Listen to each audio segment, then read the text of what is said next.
16'da 9 есебі. Координаталық жазықтықта М нүктесінің координаталары берілген. Бірінші, нүктеге сәйкес келетін комплекс санды жазыңдар және оның модулін табыңдар. Бірінші есеп, яғни М1 нүктесі үшін М1 нүктесінің координатасы -4-те 3, оған сәйкес келетін комплекс сан Z1 деп белгілейік, -4 плюс 3i болады. Яғни -4 ол нақты бөлігі, 3 ол жорамал бөлігі. Осы комплекс санның модулін табыңдар деген сонымен қоса, модулін табатын болсақ, Z1 модулі формула қоямыз, -4-тің квадраты қосылған 3-тің квадраты. Түбір астында 16 және 9-ның қосындысы 25-ке тең, яғни модуль 5-ке тең болады. М2 нүктесін қарастырайық. М2 нүктесі бізде координатасы 5-те 4. Бұл нүктеге сәйкес келетін комплекс сан Z2 5 плюс 4i болады. Нақты бөлік, жорамал бөлік. Модулі түбір астында 5-тің квадраты 25, қосылған 4-тің квадраты 16. 25-ке 16-ны қоссақ, 41 болады.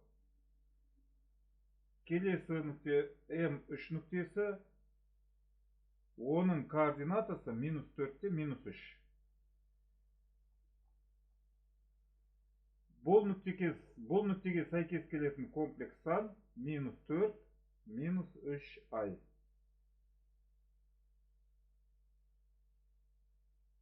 Модулі түбір астында -4-тің квадраты 16, қосылған -3-тің квадраты 9.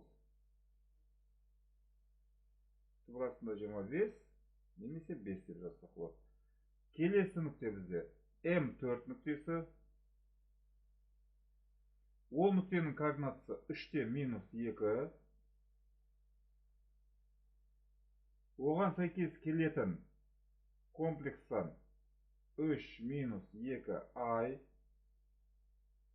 Бұл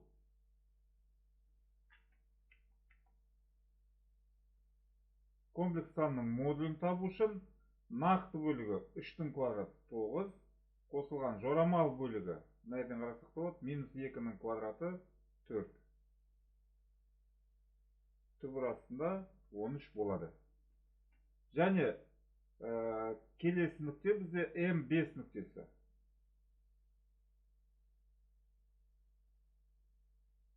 М5 нүктесінің координатасы 0-де -3. Оған сәйкес келетін комплекс сан Z5 0 алынған 3i, немесе -3i-ға тең болады. Ол санның модулі 0-дің квадраты, қосылған -3-тің квадраты,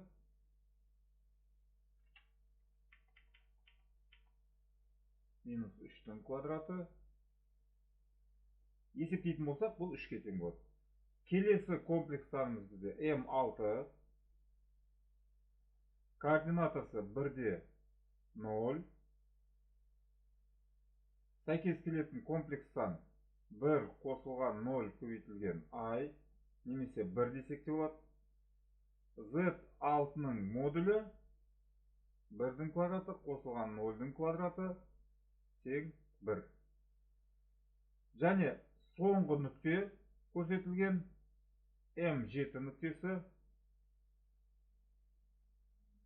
Ол нүктенің координатасы 0-де 1. Сәйкес келетін комплекс сан 0 қосылған 1 көбейтілген i, немесе i десек те болады. Модулі түбір астында 0-дің квадраты қосылған 1-дің квадраты 1-ден 1 деп жазсақ болады. Сонымен біз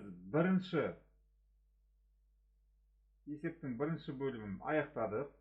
Енді екінші есепке не істейік, назар аударайық. Екінші есепте бізде А және Б 2 минус 3-ке тең деген сәйкесінше М8 нүктесі А плюс 1, Б минус 1-ге тең.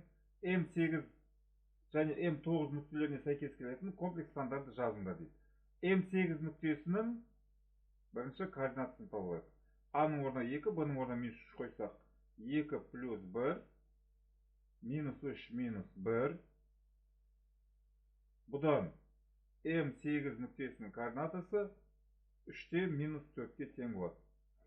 Бұл нүктеге сәйкес келетін комплекс санды Z8 деп белгілейік. Ол 3 алынған 4 айға тең.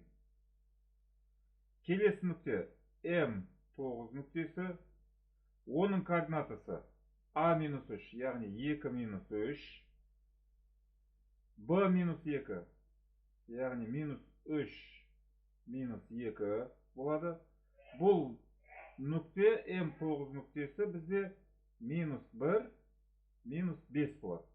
Оған сәйкес келетін комплекс санды Z9 деп белгілесек, ол минус 1, минус 5 айға тең.